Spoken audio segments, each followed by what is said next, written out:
Hey guys, it's JD with In Session Film, and we just got out of seeing Fast and the Furious 6, which is a lot of movies for one franchise. And there's going to be more, but with this movie, it is pretty much everything I expected it to be for the most part.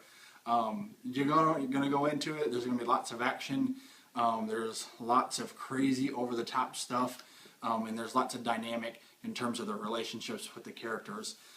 With the Fast and the Furious franchise, especially with the last two films, there are two movies, especially action movies, where it's a little bit different for me.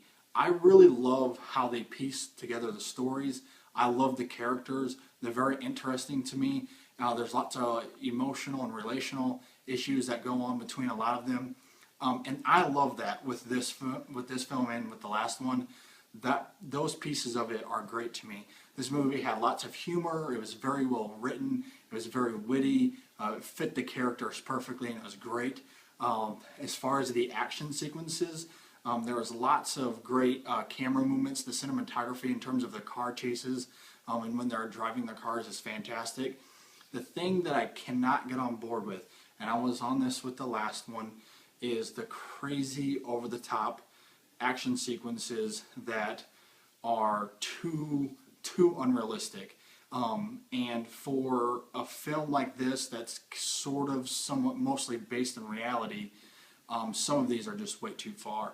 And when you got people flying through the air, or even in the last one, people falling 300 feet, and I can't get on board with most of that. But for the most part, like the hand-to-hand combat stuff, the driving of the cars, that stuff's great.